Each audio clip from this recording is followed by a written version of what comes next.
السلام علیکم۔ امید کرتا ہوں کہ آپ سب بخیر و عافیت ہوں گے۔ آج کے اس لیکچر میں ہم تلخیص نگاری پر بات کریں گے۔ تلخیص نگاری کسے کہتے ہیں، خلاصہ اور تلخیص میں کیا فرق ہے، اہم نکات، اور آخر میں ہم ایک عملی مشق کریں گے، یعنی ایک پیراگراف لکھا ہوگا اور اس کی ہم تلخیص کریں گے۔ تو آخر تک یہ ویڈیو دیکھتے رہیے، انشاءاللہ تلخیص نگاری کے حوالے سے اس لیکچر میں ہم ڈیٹیل کے ساتھ پڑھیں گے۔ تلخیص عربی زبان کا لفظ ہے جس کے معنی ہے خلاصہ بنانا، مختصر کرنا۔ اصطلاحی تعریف: کسی طویل مضمون یا عبارت کے زائد الضرورت جملوں اور غیر اہم الفاظ کو نکال کر اس کے اصل مفہوم کو اس طرح اختصار سے بیان کرنا کہ کوئی اہم بات چھوٹنے نہ پائے، اسے تلخیص نگاری کہتے ہیں۔ یعنی کوئی طویل مضمون ہے، ایک لمبی مضمون ہے، عبارت ہیں، ٹھیک ہے، آپ اس کو مختصر کر کے لکھتے ہیں، اس میں جو بھی اہم باتیں ہیں اس کو بیان کرتے ہیں مختصر کر کے، تو اس کو تلخیص کہتے ہیں۔ لیکن تلخیص میں جو اہم پوائنٹس ہیں، اہم باتیں ہیں ایک طویل مضمون کے اندر،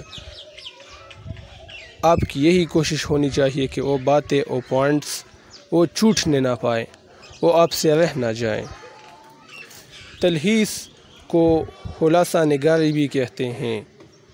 تلخیص یا خلاصہ دریا کو کوزے میں بند کرنے کے عمل کا نام ہے، لیکن یاد رکھیں تلخیص اور خلاصے میں فرق ہوتا ہے۔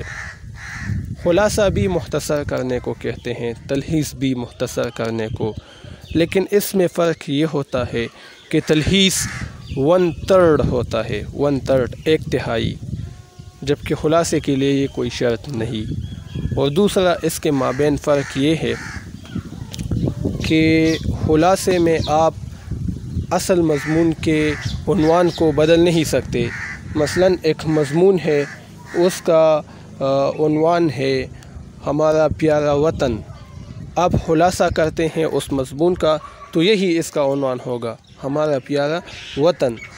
لیکن تلخیص نگاری میں آپ عنوان چینج کر سکتے ہیں۔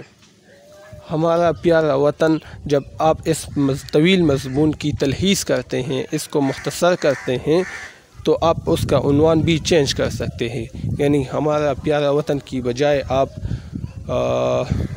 میرا پیارا پاکستان، یہ عنوان آپ اس کو دے سکتے ہیں۔ تو یہ ایک فرق ہے اس میں۔ اچھا، تلخیص نگاری کے لیے اہم ہدایات: تلخیص شدہ عبارت اصل عبارت کے 1/3 کے برابر ہونی چاہیے، جس طرح کہ ہم نے کہا 1/3 یعنی 1/3، یعنی اگر اصل عبارت کے 150 الفاظ ہیں تو تلخیص لگ بھگ 50 الفاظ پر مشتمل ہونی چاہیے، یعنی تیسرے حصے پر مشتمل ہونی چاہیے۔ 300 الفاظ کا مضمون ہے تو آپ اس کو 100 الفاظ میں لکھیں گے۔ نمبر 2، تلخیص میں اپنی طرف سے کوئی اضافی بات مت لکھے، جیسے مصنف لکھتا ہے یا مصنف کے بقول وغیرہ، یہ مت لکھے، بس جیسا مضمون ہے اسی طرح روانی کے ساتھ آپ بھی لکھیں، ٹھیک ہے۔ تیسرا، تلخیص میں اصل عبارت کو مختصر کرتے ہوئے جملوں میں ربط اور تسلسل برقرار رکھے، یہ کافی اہم پوائنٹ ہے، یعنی جس ترتیب کے ساتھ ایک مضمون کے اندر پوائنٹ بیان کیے گئے ہیں، آپ بھی تلخیص کرتے وقت اس پوائنٹ کو اسی طرح ترتیب سے لکھیں گے تاکہ اس میں ربط قائم رہے۔ نمبر 4، تلخیص چونکہ اصل عبارت کے نچوڑ کو کہتے ہیں، اس لیے بہتر یہی ہے کہ تلخیص کرتے ہوئے اصل عبارت کے الفاظ کے بجائے اپنے الفاظ میں لکھے، یعنی اسی مضمون کو خیال وہی ہوگا لیکن آپ کوشش کریں کہ اپنے الفاظ میں اسی کو لکھیں۔ نمبر 5، اصل عبارت کے کئی پیراگراف ہو سکتے ہیں لیکن تلخیص ایک ہی پیراگراف میں ہونی چاہیے۔ 6، ندائیہ اور سوالیہ فکر کو تلخیص کے دوران سادہ فقرات میں لکھے اور تشبیہات و استعارات یا محاورات وغیرہ ہرگز استعمال نہ کرے۔ نیز اصل عبارت میں موجود اشعار کو ہو بہو لکھنے کے بجائے ان کا صرف مفہوم لکھے۔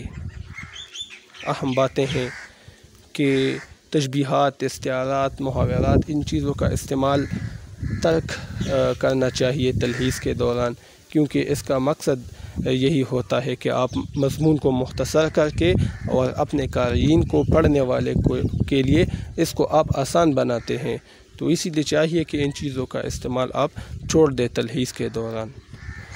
نمبر 7، تلخیص شدہ عبارت کا کوئی مناسب عنوان بھی تجویز کرے جو 2-3 الفاظ سے زائد نہ ہو۔ یہ وہی عنوان کی بات ہے کہ آپ خود سے اس کو عنوان دے سکتے ہیں۔ اچھا، اب ہم تلخیص کی طرف جاتے ہیں۔ ایک عبارت ہے اور پھر اس کی نیچے تلخیص موجود ہے۔ اب یہ عبارت اب دیکھیں، اس کو ہم پڑھتے ہیں۔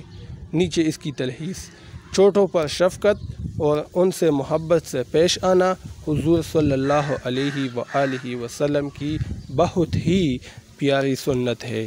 بچے جنت کے پھول ہوتے ہیں اور پھولوں کی نگہداشت محبت سے ہی کی جاتی ہے۔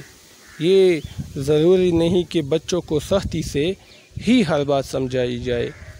بچوں سے محبت کرنا نہ صرف ان کی بہترین پرورش کا باعث ہے بلکہ سنت کی نیت سے بچوں سے پیار کرنا باعث اجر بھی ہے۔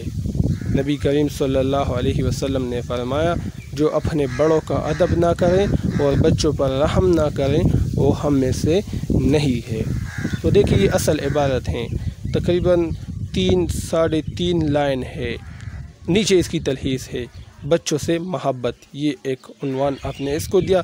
بچوں سے محبت کرنا ہمارے نبی صلی اللہ علیہ وسلم کی سنت ہے، کیونکہ بچے پھول ہوتے ہیں اور محبت و شفقت سے ہی ان کی پرورش کی جا سکتی ہے۔ یہی وجہ ہے کہ بچوں پر رحم نہ کرنے والے سے نبی صلی اللہ علیہ وسلم نے لا تعلقی کا اظہار فرمایا ہے۔